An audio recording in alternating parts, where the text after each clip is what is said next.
The beaches and deep blue Caribbean Sea of Cancun, Mexico could have come right out of a travel brochure. Cancun lies on the tip of Mexico's Yucatan Peninsula. To the holidaymakers, Cancun is a tropical paradise of sun, sand and surf. To Mexico, it's a moneymaker. Tourism is the country's third largest source of foreign currency. Cancun is becoming a high-maintenance location. The sand has to be artificially replaced continuously. The steadily rising seas are washing it away almost as fast as it can be restocked. The tourism industry is busily ignoring climate change and its potential effects, as one resort hotel after the other goes up all along the Mayan coast. Immediately affected are the mangrove swamps. In Puerto Morelos, south of Cancun, many of these swamps are being drained to build more hotels. Biologist Jimena Lopez is an expert on the issue. With or without permission from our environmental authority, lots of hotels have been built inside the mangrove swamp zones. The hotel we see here, for example, was constructed in what had been a very well-preserved zone of mangrove swamps. A glance out of the window plainly shows that environmental protection counts for little when it comes to investment in the tourist industry.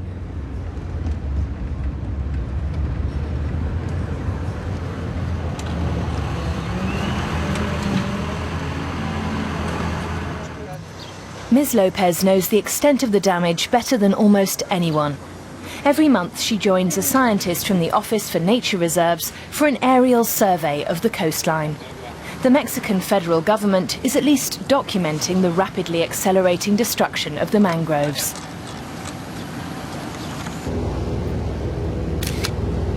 The plane curves out over Cancun and then veers south. The computer times the camera to take a continuous strip of photos of the ground beneath the flight path. The aerial photos tell a familiar story. Hotels along the coast with dying mangroves right behind them. The consequences of corruption and haphazardly enforced laws are easy to see from the air.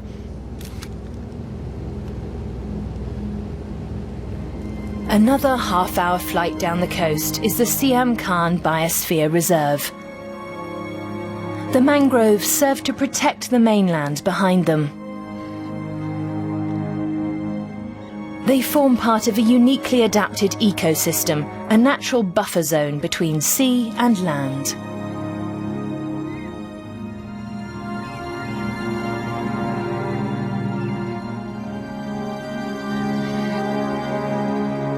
These last untouched areas have also come under threat from real estate speculation and corruption.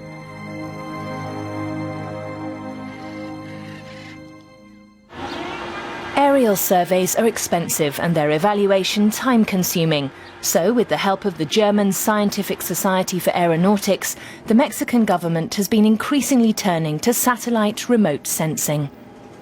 We have the ability to analyze isolated ecosystems. Right now, for instance, we're conducting a national inventory of the mangrove stands. With the mangroves, there are various issues that have turned critical.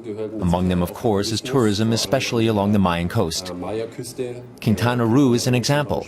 Most are familiar with Cancun. But shrimp farming is another big problem in many parts of Mexico. To produce shrimp on a mass scale, unfortunately, they also have to clear mangrove swamps on a mass scale. Comparing the satellite data with the aerial photos provides a preliminary evaluation. The new method has already revealed some clear trends. The mangrove swamps are shown in green, the built-up areas in grey, while the environmental damage is coloured red. Here we see some changes in the Mayan coast zone. We've analyzed these changes by comparing old aerial photos from 1970 with current satellite data from 2008. The two results are then collated, and this sum card comes out, which reveals the changes over time.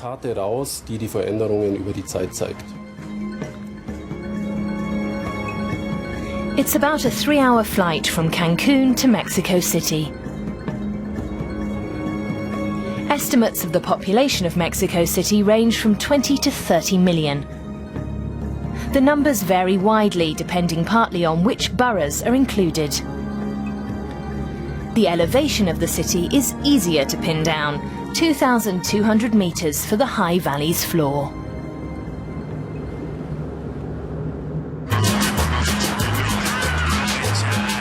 Mexico City is the country's undisputed political, economic and cultural hub.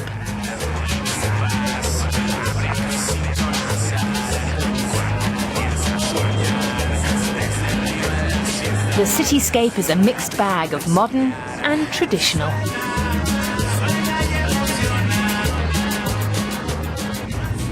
Miguel Ventura, a native of Puerto Rico, has been living in this megalopolis for 30 years now. There are many parts of the city I don't even know. It's extremely big, but I like that. There's something about the spirit, this chaos, that I like.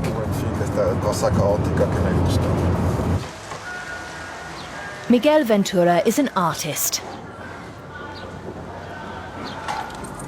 The Goethe Institute has invited him to contribute a project for the 200th anniversary of Latin American independence.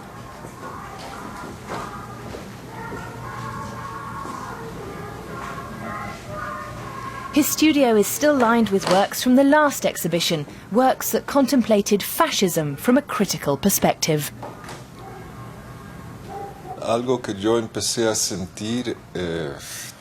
Something I began to feel after the September 11th attacks is this Machiavellian, very repressive force. Right off, it makes me think of fascism.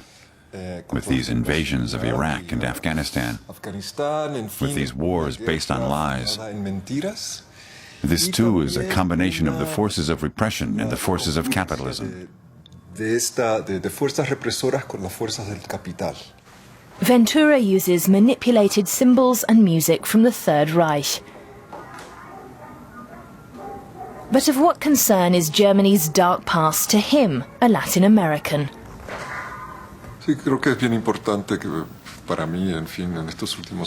it's become very important for me these past few years to recognize the continuity between the time of the Second World War, the Nazis, and now, or to realize that the history of Germany was no isolated phenomenon in our culture and society. Rather, it came out of the capitalism we live with, and it can repeat itself. They don't have to use the swastika. They can use the Coca-Cola symbol or whatever. I think these are very dangerous times. Words that grate on the ear north of the border often resonate in hearts and minds south of it. The video the artist is making for the Goethe Institute's Independence Project runs in much the same vein. It's called Mexican War Fair. A part of the project's concept is to encourage an exchange between Latin America and Germany. Miguel Ventura gets together with German artist Björn Melhus, who also works with video. He's just spent several weeks in Mexico. Now Melhus is preparing the shoot for his own project.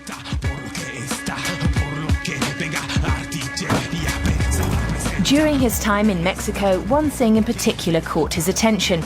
Everyone seemed to be carrying arms. The recent drugs war is one example. His clothes are his way of expressing his feelings about what he sees. I call this one Arnold, like Schwarzenegger, so he always has this kind of gun. Arnie is like Arnie. Arnie with love. Goes like this.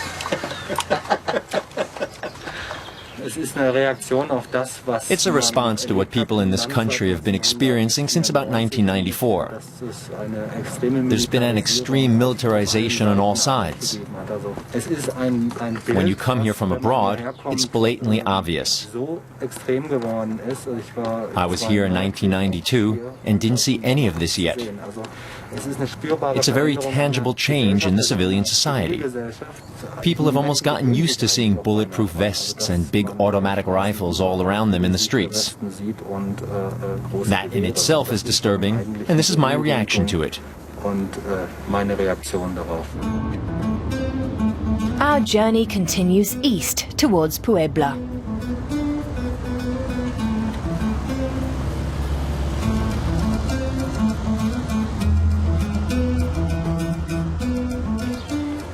Historically speaking, Puebla is an exception to the rule among Mexican cities.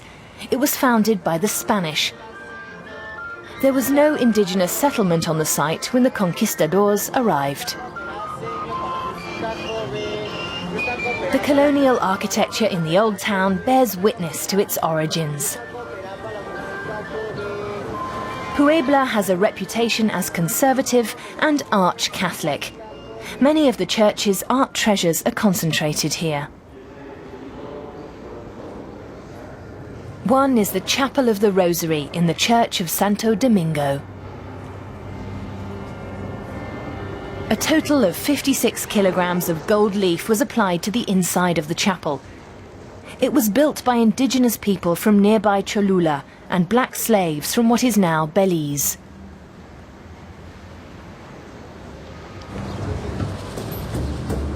It takes imagination and a sharp eye, and above all the will, to find traces of Puebla's Native American heritage. Add to that the energy and creativity needed to keep it alive. Izquintli Tezcatlipoca was born in Puebla. He is one of the city's very few professional Aztec dancers. He dedicates himself to preserving the pre-Columbian culture handed down by his ancestors. The handcrafts are only one aspect of that culture.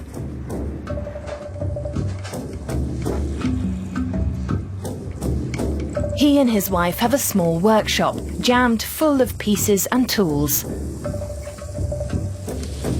Workshops like this preserve traditions that have been handed down from generation to generation for centuries, just like the Aztec dance rituals.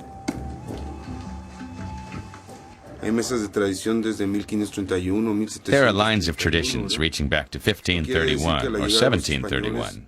That's to say, these dances were preserved in a few refuges after the arrival of the Spanish. Some of the Franciscan, Dominican, and Augustinian priests allowed the people to keep practicing their dance rituals set to the mandolin. Over time, they allowed them to go back to playing drums, huehuets, conchas, and teponaztles.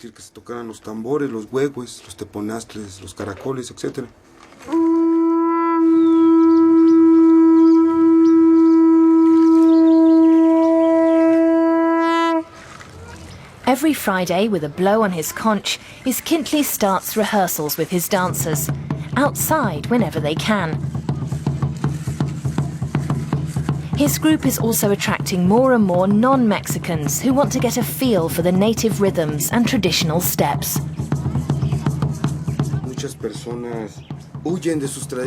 Many people run away from their traditions, their origins. Their idea of being beautiful is to have blue eyes and white skin.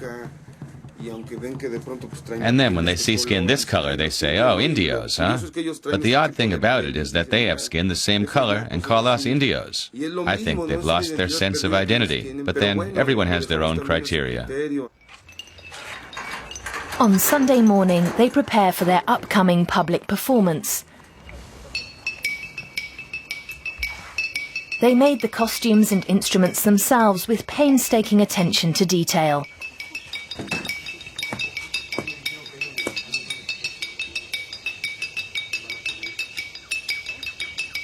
This revival of tradition is not just a show, it's the performance of a ritual. Ome teot is ome, or two, and teot, or energy, the two energies, and it's a matter of seeking the equilibrium of these two energies. This equilibrium is manifest in, for instance, the sun and the moon, or day and night, or man and woman. It's a matter of establishing this equilibrium. Aside from Izquintli's own relatives, most of the dancers are students. In recent years, Mexicans, especially the younger generation, have begun to rediscover their indigenous cultural roots. The Aztec dance is not done for personal enjoyment. It's a ritual performed as a sacrifice, an offering in return for what life gives us. It's an offering to the earth, or tlali, to the wind, or hecatl, to water, or atl, and fire, or tet. And it's an offering to the four cardinal directions, east, west, north, and south. It's an offering to the sun and everyone in the community.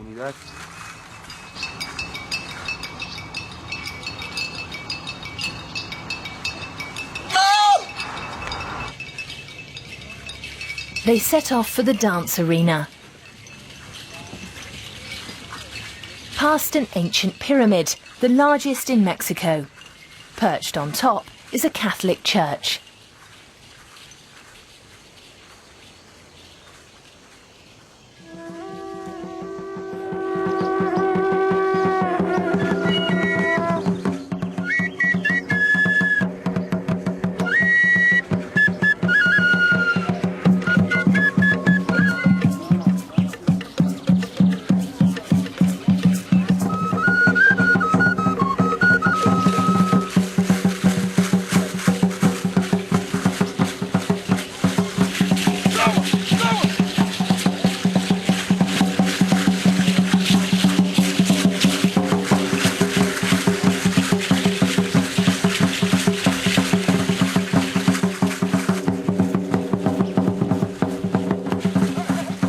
Every step has a particular meaning and refers to certain godheads or to one of the four cardinal directions.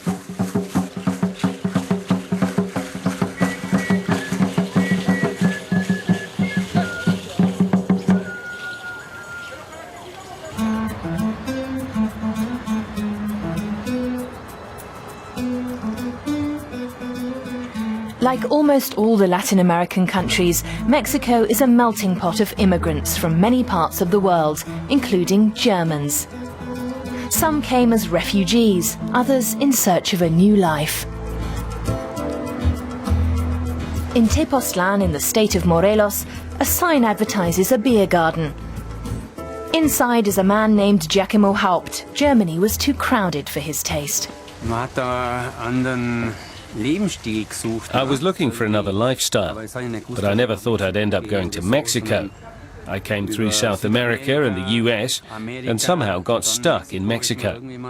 I found a nice spot and before I knew it, I'd put down roots. I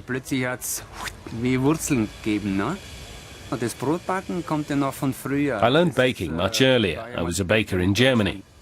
When you get to 16, if you aren't the best in school, you have to do something. I hadn't baked any bread for 20 years, and then I started here, and thought I'd do it right. I'll make a sourdough with rye. It was very hard to find organic rye flour here. I don't think there are more than 2 or 3 places in all Mexico that grow the stuff.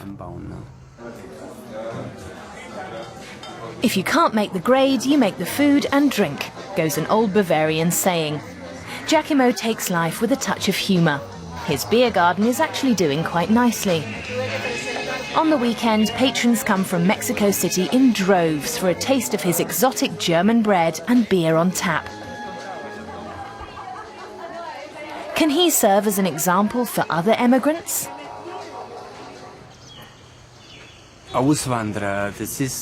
Emigrants? That's a German way of thinking to say you emigrate. But I didn't really, because I never was a real German. Right from the start, I just never understood the system with all those rules. It's also... how do you say it in German? In Spanish, you say artificial. You have to go by the book, and that never really worked for me. Elsewhere, things somehow worked better for Giacomo, and he fulfilled his Latin American dream. Then I started building houses. I always did enjoy that, even in Germany. But you just can't do it there. You have to have studied for it to work out. But here, if you can do the job, then you can do it. That's how it is here. He did the job and did it very well. So we thought we'd build ourselves a house.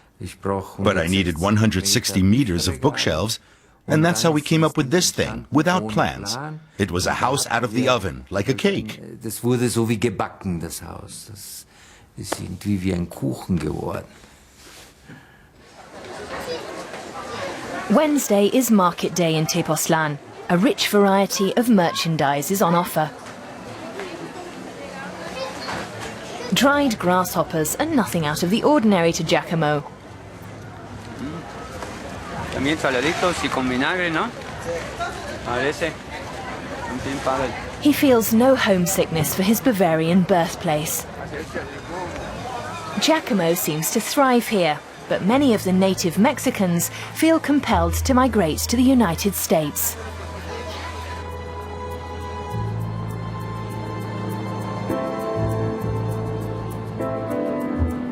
The last stop on our journey through Latin America is Tijuana in the north of Mexico.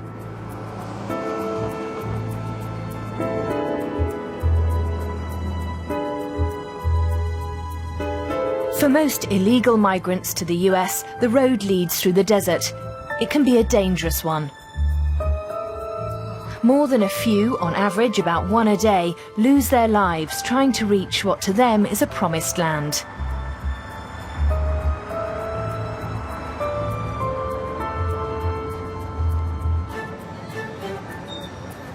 Early morning at the busiest border crossing on Earth, San Isidro. The Mexicans heading north here are mostly legal migrants with jobs in San Diego or Los Angeles. But they still have to wait in their cars for 2 hours or more.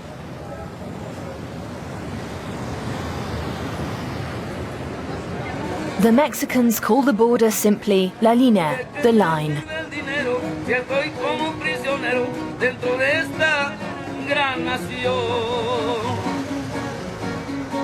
Cuando me acuerdo hasta lloro, aunque la jaula sea de oro, no deja de ser prisión.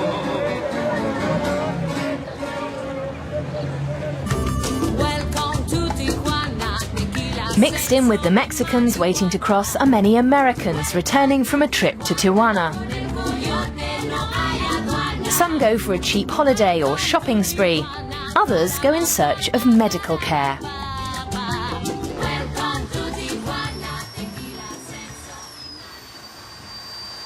More and more Americans are going south of the border for healthcare, even if they're insured at home. I have insurance, but I'm only covered up to $1,500. But if the whole family goes to have their teeth cleaned, it can use all that money up. It's impossible. So we go to the dentist in Tijuana. And they aren't the only ones. Many of my patients are Americans, and of them the majority are Mexican Americans. They come here looking for dental care, first of all because of the quality, and secondly because of the language. That's important at the dentists, and also definitely for economic reasons. It's much cheaper for them.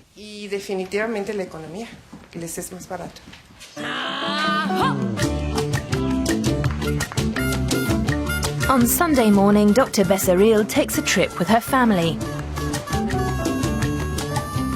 Her daughter Jessica has come to visit. She's studying acting in Hollywood. Life in Tijuana seems good these days, better than it once was at any rate. I like the sea. I like living near the sea. I like the sunsets. And I'm fascinated by all the people from all over. It's multicultural, and I like that.